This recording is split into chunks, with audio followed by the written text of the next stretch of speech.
जय हिंद प्रधानमंत्री जी। आपके मन की बात सुनते सुनते कान पक गए हैं और कई बार सोचा कि आपसे दो बातें कर लूं। आज मन है आपसे कुछ बात करने का। आज आपने किसानों के लिए बात की है और किसानों के लिए नए नए वादे, नए नए फार्मूले सुझाए हैं। तो प्रधानमंत्री जी, आपसे एक बात पूछनी है कि जब आप गुजरात के मुख्यमंत्री थे, यही 25,000 किसानों को जमीनें छीनकर आपने गुजरात निकाले का आदेश जारी किया था और किसान हाई कोर्ट में जाकर के स्टे लेकर के आए थे। उन किसानों के खिलाफ आज भी आप प्रधानमंत्री जी सुप्रीम कोर्ट में केस डाल के बैठे हुए हैं। क्या आप किसानों के सच्चे हमायती होने का जो दम भरते हो, क्या उसमें सच्चाई है? क्या यूपी के अंदर अभी अभी आप प्रधानमंत्री होते हुए यूपी के मुख्यमंत्री ने पंजाब के 1,000 किसानों को यूपी से जमीनें छीनकर उनको निकाले का आदेश जारी किया हुआ है? प्रधानमंत्री जी, आपने अपना स्टैंड इस पे क्लियर नहीं किया। प्रधानमंत्री जी, एक बात तो समझ लग गई मुझे कि आप कई समय से मैं सुनता आ रहा हूं, आप कहते हो कि मैं इस देश का चौकीदार हूं। मैं ढूंढ रहा था कि इस चौकीदार के मालिक कौन है। अब मुझे आपके मालिकों के बारे में भी पता चल गया है। उन्हीं मालिकों को जो सफर कांग्रेस पार्टी ने 70 साल में तय किया था, सुई से लेकर हवाई जहाज तक कांग्रेस पार्टी ने बनाया था, आपने तमाम उन चीजों को अपने मालिकों को एक एक करके बेचना शुरू कर दिया है। प्रधानमंत्री जी, आपने डिफेंस भी अपने मालिकों के हवाले करने की कोशिश की है। और प्रधानमंत्री जी, एक बात और मैं पूछना चाहता हूं, आप किसानों के साथ साथ दलितों की भी बातें बीच बीच में करते रहते हो। मैं सफाई कर्मचारी मां का बेटा हूं, मैं दलित का बेटा हूं और आपसे एक सवाल पूछता हूं।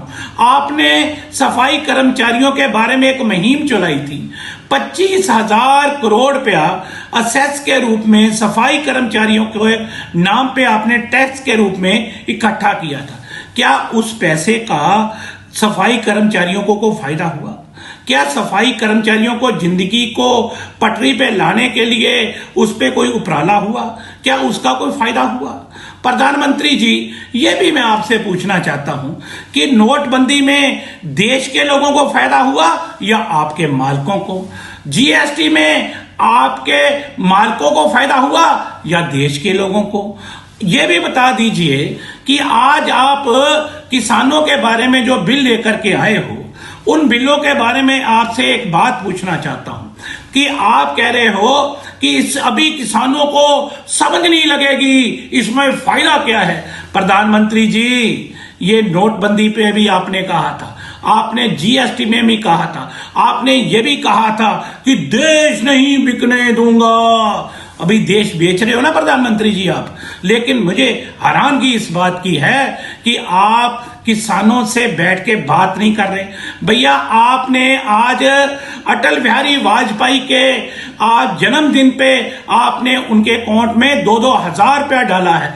एक तरफ किसान खुदकुशियां कर रहे हैं, किसान दम तोड़ रहे हैं, किसान धरनों पे बैठे हुए हैं, किसान ठंड में मर रहे हैं, किसान एक्सीडेंट में मर रहे हैं।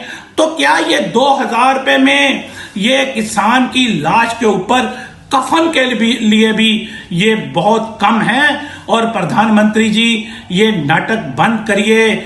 और ये एक बात मैं कहता हूं, हमें इस देश के पहरेदारों से संभल के रहना, अपने घर में छुपे हुए गद्दारों से। प्रधानमंत्री जी, दान का चर्चा घर घर पहुंचे, लूट की दौलत छुपी रहे। क्या मिली है ऐसे लोगों से जिनकी फितरत छुपी रहे, नकली चेहरा सामने आए, असली सूरज छुपी रहे। प्रधानमंत्री जी, दाढ़ी रख करके कोई रविंद्रनाथ टैगोर नहीं बन जाता। आपके को आदर्श अपनाने होंगे, आपको संस्कार अपनाने होंगे, आपको अपने मालिकों का साथ छोड़कर देश का साथ देना होगा, तभी देश तरक्की करेगा।